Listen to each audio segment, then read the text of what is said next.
Hey guys, what's up, and happy Valentine's Day. This is the Need to Know News with your host, Temperisic. First thing we're going to talk about today is the release date that has been announced by Microsoft and Remedy Entertainment that Quantum Break is going to be coming out April 5th for the Xbox One and Windows 10 PC. It is exclusive for Xbox One. Just because it's coming out on Windows 10 PC doesn't mean that it isn't exclusive, because Windows 10 PC is owned by Microsoft. And they're essentially, Xbox One and Windows 10 are essentially the same thing.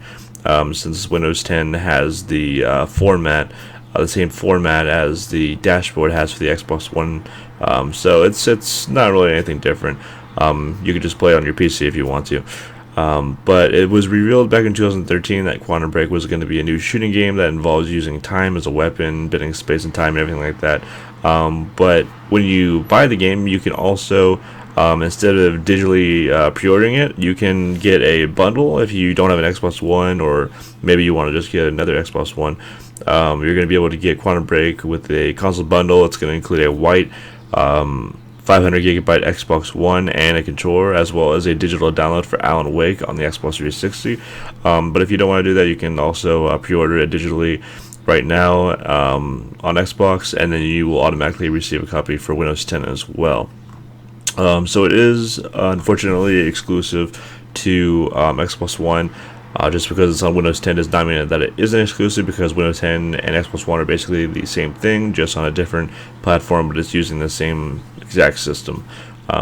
But for those that own the PlayStation, and for those that go on Steam and stuff, you're not going to be able to buy it. It's only for the Xbox One and Windows 10, so that kind of sucks. There's also a Quantum Break, the Cemetery trailer that you can also check out. I will link it in the description below. It's actually a pretty cool trailer, really good graphics and all that stuff. But this game looks really good.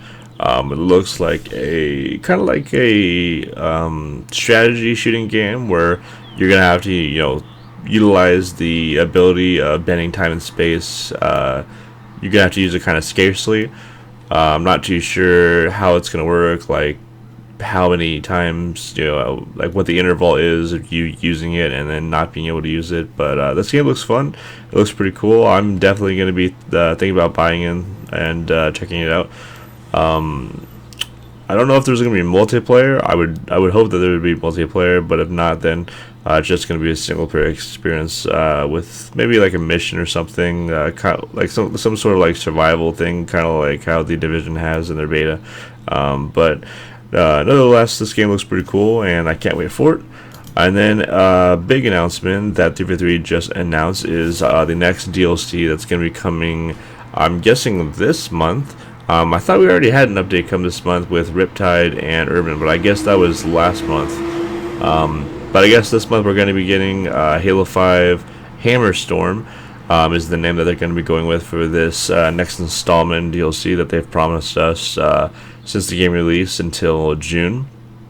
With every DLC, we get 2 more armor sets, a new map, maybe some game modes, and then we get a bunch of rec cards and all that stuff. So first things first, we get the Decimator armor set and the Marauder armor set.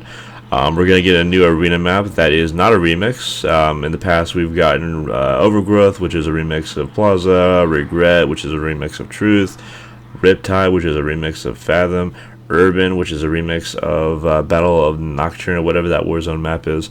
So this map is actually going to be built from the ground up, from scratch. It's not a reimagining, reimagining, whatever you want to call it.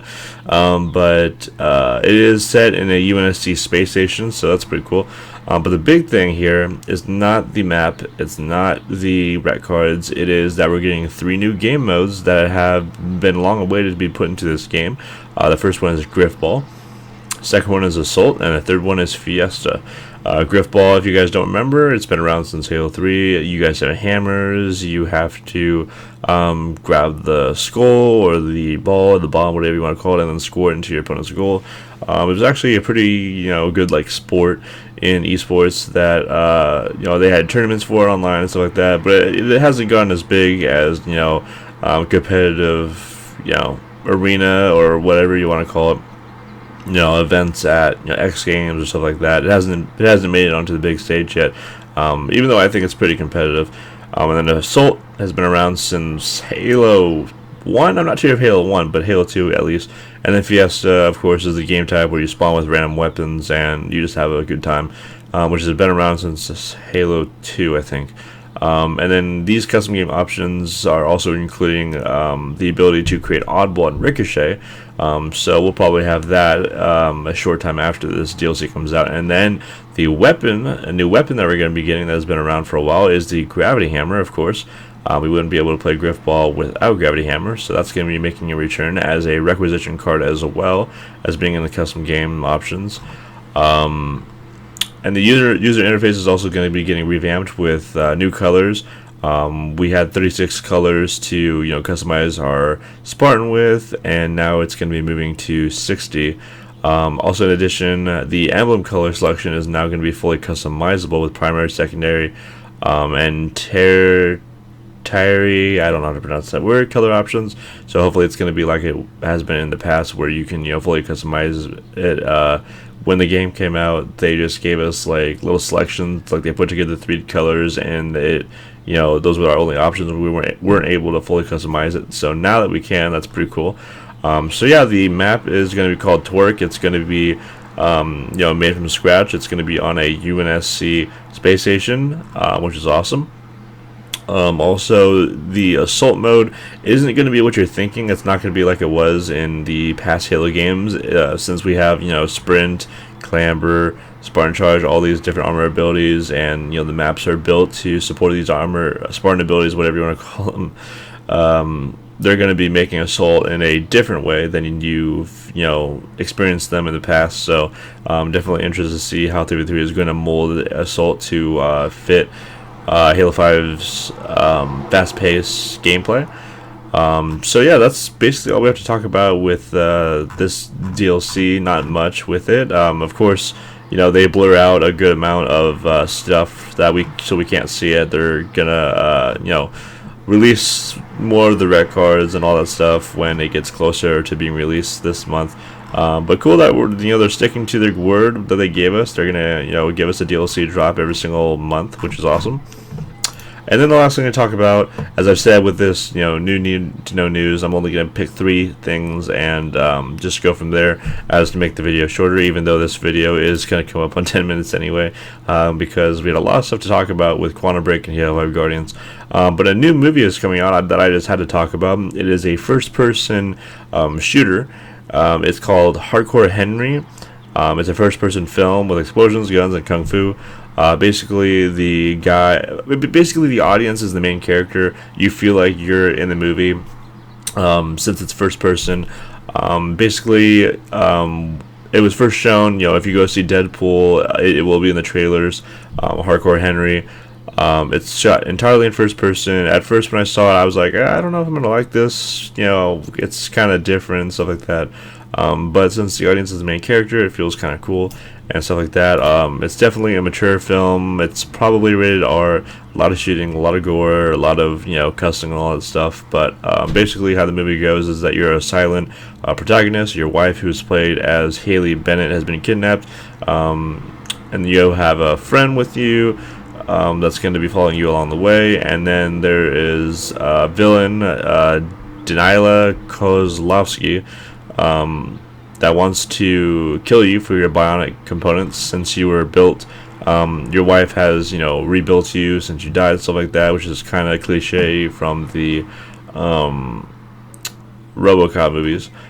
But it is pretty cool, especially the part when in the trailer showing how you're being rebuilt, like your wife is twisting your leg back on and all that stuff. But it is going to be pretty cool. I think it's going to be a really neat movie, something that we haven't seen before. At least I haven't seen a first-person shooter film before. But it should be interesting, and I'm definitely going to check it out. But if you want to see the trailer, I'm going to link that in the description below for you guys. But anyways, hope you guys are having a good Valentine's Day. I just thought I should make this video, a little Valentine's Day special. If you guys enjoyed it, leave a like, comment down below, tell me what you think of Quantum Break, if you're going to buy Quantum Break, if you're excited for the next DLC of Halo Guardians, or if you're going to go see Hardcore Henry as a new kind of feel for the movie industry, kind of new film. And then also subscribe for more videos coming soon. I will try to make one of these every single day, but of course that's probably not going to happen since my work gets in the way and I stream and all that stuff. And I also make videos for Orbit. But anyways, I hope you guys have an awesome V-Day. Don't forget to check out the Destiny playlist, Crimson Valentine's Day playlist. Check out the Grand Theft Auto 5 DLC that came out. For Valentine's Day, they have a playlist going on. Halo 5 Guardians has a playlist going on. I played in it. Not going to be honest with you, don't have your expectations up if you're expecting the 2v2 playlist in Halo 5 Guardians to be awesome, because it honestly isn't. Basically what it is that they have taken breakout maps like Trident, like I don't know what other maps are there, Altitude, just all the breakout maps, all the original maps that you played on when breakout first came out. All they've done is they put hearts on the map, they made it pink, and instead of having a breakout, like you lift off at the beginning like you usually do in breakout, but then you keep respawning on the map like it's a normal game type. So honestly, it's nothing too special. I mean, they added new weapons onto the map and stuff like that, but it's not that great, to be honest with you. Every single map is breakout. And they don't have any maps like Plaza or Rig or any of the classic original maps in Halo 5 Guardians. So honestly, for me, it's a disappointment. It's not ranked; it's social as well, so that's also a disappointment. But anyways, that's gonna be it for me. Hope you guys have an awesome V-Day, as I've said that 3 times already. But have a good one. See you guys later. Oh, and don't forget, tonight The Walking Dead is back.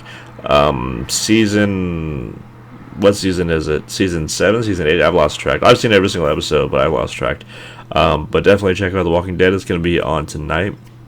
For the West Coast, it's going to be at 9 p.m. I'm not sure. I'm guessing 9 p.m. everywhere. Central and East. I guess it's going to be 9 p.m. everywhere. But definitely check it out because it's awesome. And if you don't watch Walking Dead, I don't know what you're doing with your life, since it's like the best show since Breaking Bad. But yeah, I rambled on long enough. Just wanted to let you guys know what's going on. Have a good day. Peace out.